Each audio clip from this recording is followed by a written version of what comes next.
ओम Prakash Solanki, associate professor geography, MSJ college Bharatpur.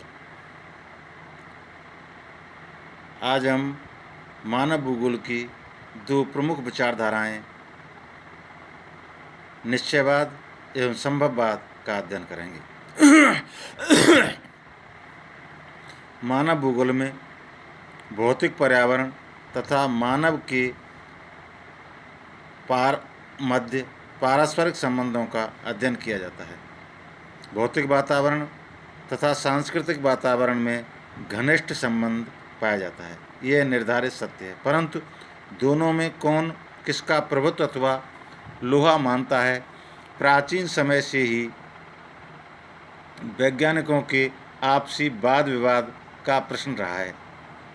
भूगोल शास्त्रियों के अनुसार मानव भूगोल की दो प्रमुख विचारधाराएं हैं, परंतु कुछ वैज्ञानिकों ने इन दोनों में आस्था रखते हुए इनका एक नवीन सुधारात्मक रूप प्रस्तुत किया है, जैसे निश्चयवाद या डिटर्मिनिज्म। यह विचारधारा प्राकृतिक शक्तियों को सर्वशक्तिमान समझकर चलती है। नंबर 2, संभववाद, पॉसिबिलिज्म। इस विचारधारा के समर्थक मानवीय क्रियाओं एवं मानव पुरुषार्थ को अधिक प्रभावशाली मानते हैं। नंबर 3, संशोधित नियतिवाद। इस विचारधारा के जन्मदाताओं ने उपरोक्त दोनों की कट्टरता को शांत कर दोनों को एक दूसरे पर आश्रित सिद्ध कर दिया है। अब हम निश्चयवाद या पर्यावरणवाद के बारे में विचार करेंगे। निश्चयवाद के समर्थक मानव को वातावरण की एक विशिष्ट देन मानते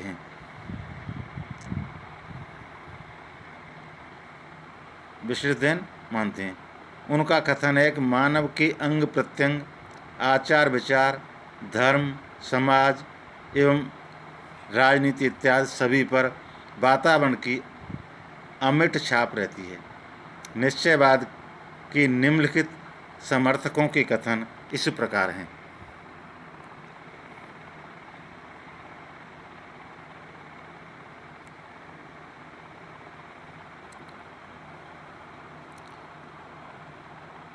नंबर 1, हिप्पोक्रेट्स एंड हेरोडोटस।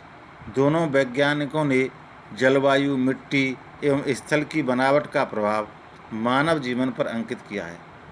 उन्होंने बताया कि केवल ठंडी जलवायु के कारण ही यूरोप के निवासी दक्षिणी एशिया के निवासियों की अपेक्षा अधिक उत्साह एवं स्फूर्ति वाले हैं। इस कथन का अरिस्टोटल ने भी बड़े जोरदार शब्दों में समर्थन किया है।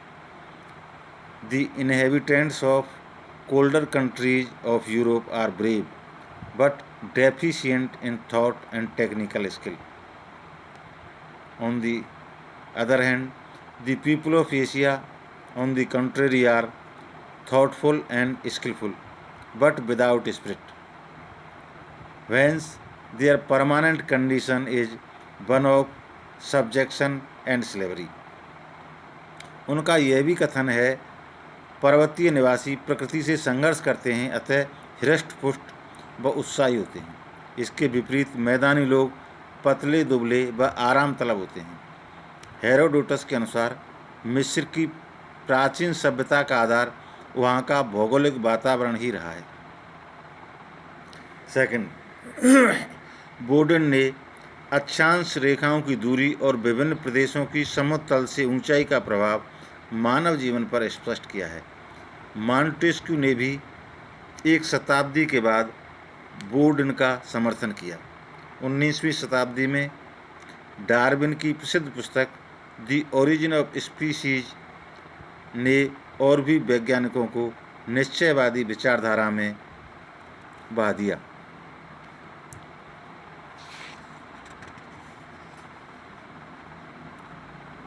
हैकल के क्षेत्रीय विज्ञान इकोलॉजी पर इसका पूर्ण प्रभाव देखने को मिलता है। डार्विन का तो यहाँ तक विश्वास है कि वातावरण का प्रभाव मृत्यु, अपराध एवं विवाह आदि पर भी पड़ता है। नंबर 4, कार्ल श्रेटर। यद्यपि कार्ल रिटर भौतिक नियंत्रण में विश्वास रखते थे, परंतु उन्होंने मानव कृत्यों को भी उतना ही महत्व प्रदान किया है। Number 5, buckle. बकल के अनुसार जलवायु, मिट्टी, भोजन तथा प्रदेश की प्राकृतिक रचना इत्यादि भौतिक दशाएं मनुष्यों को पूर्णतया प्रभावित करती हैं। बकल की भांति डेमोलिन की भी निश्चयवाद में अटूट आस्था थी। इसलिए उन्होंने यहाँ तक कह डाला कि society is fashioned by environment. Number 6, Miss Semple रैटजेलिन प्रणाली की प्रचारका कही जाती है।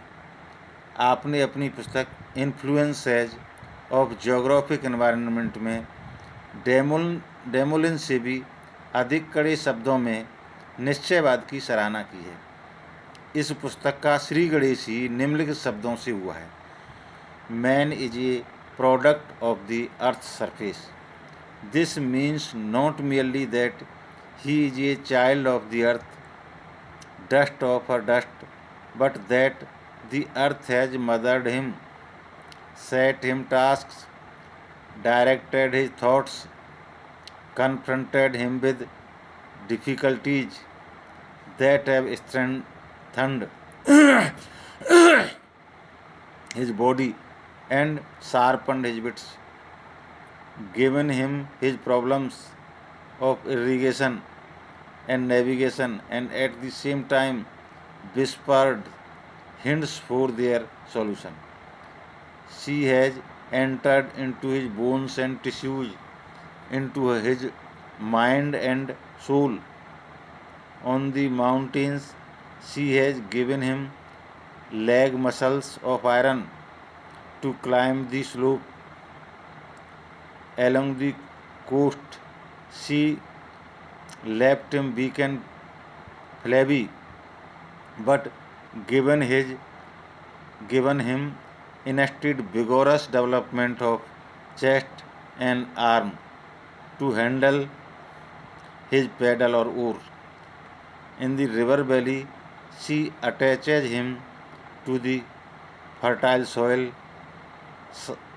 circumscribed with ideas and ambitions by a dull round of calm, exacting duties, narrow his outlook to the cramped horizon of his farm, etc.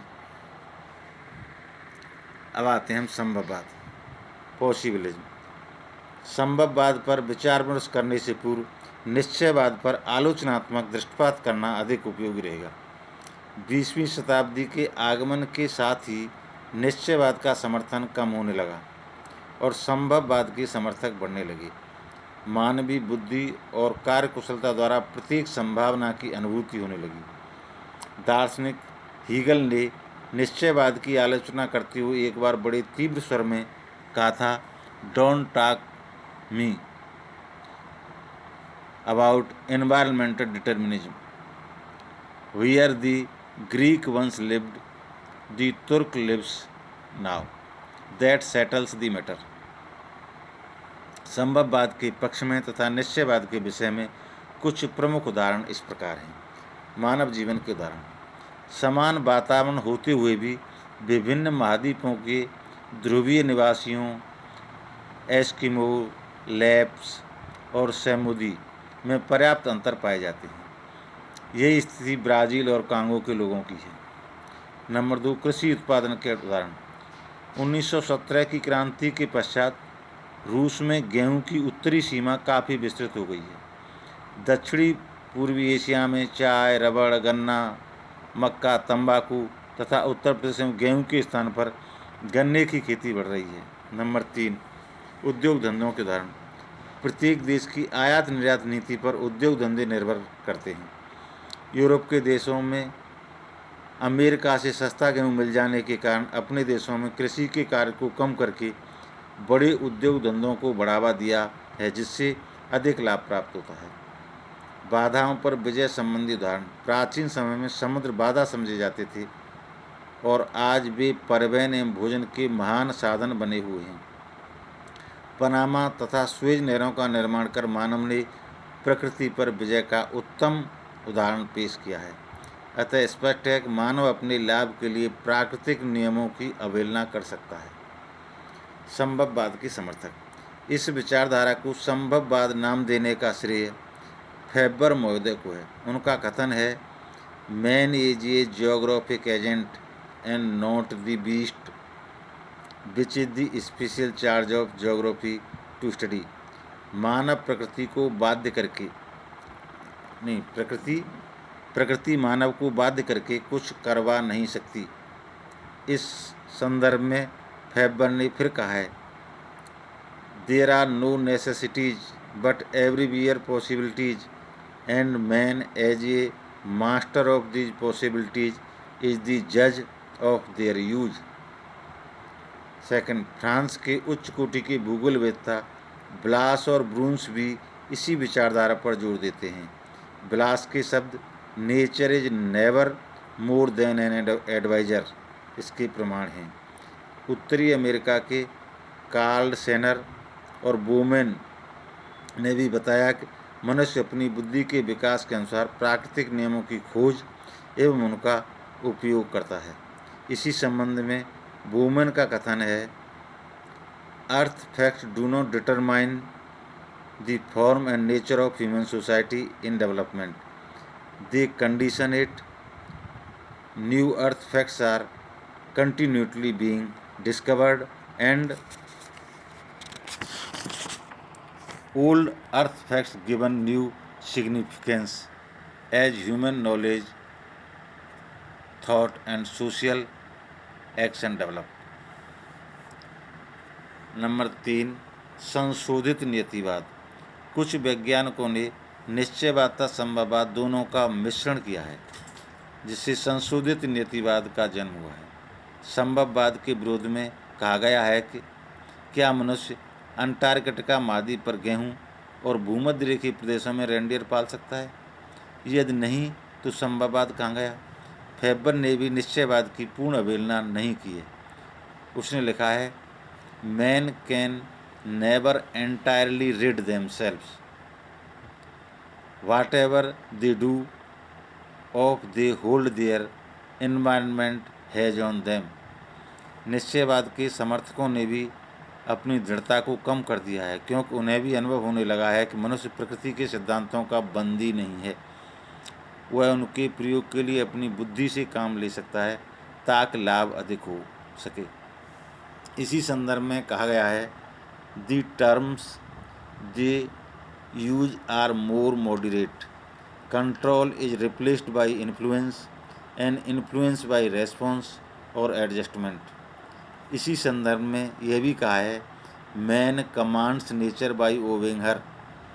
इस विचारधारा के समर्थन में एन.बी. स्कार्फ ने कहा है कि विश्व में सबसे बड़ी मूर्खता का कथन यह है कि मानव ने प्रकृति पर विजय प्राप्त कर ली है। इसी प्रकार यह कहना भी उचित नहीं है कि प्रकृति मनुष्य को नियंत्रित करती है। ग्रिफिथ टेलर का स्टॉप एंड गो डिटर्मिनिज्म एक संशोधित नियतिवाद है, जिसमें कहा गया है, man is able to accelerate, slow और stop the progress of a country's development, but he should not if he is wise apart from direction as indicated by the natural environment. He is like the traffic controller in a large city who alters the rate but not the direction of progress. And perhaps stop and go determinism expresses succinctly the writer's geographical philosophy। अतः अंत में कहा जा सकता है कि इस नवीन विचारधारा के अनुसार हमारा आदर्श संतुलन, समन्वय और सामंजस्य है। The maxim should be not conquest of nor submission to but cooperation with nature. धन्यवाद।